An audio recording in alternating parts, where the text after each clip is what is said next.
Hello guys, good morning, good morning. Andito po tayo sa kay Limsiaco. Ito ang buhay po ng probinsya. Ito sa pagbubunot.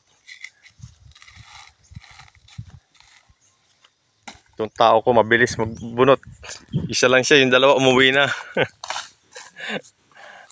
So ayan, mga nabunutan niya. So, at hanggang dun sa sa dulo.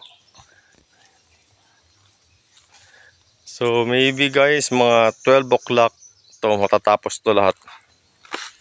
And ready for disposal na to, pambenta.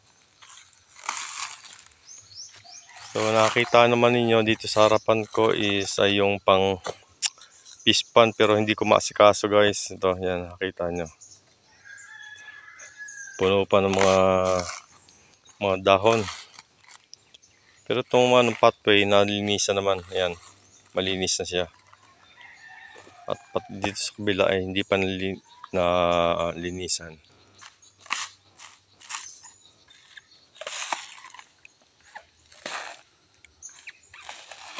So hanggang dito na lang guys. Update ko ulit kayo mamaya na. Salamat, bye bye.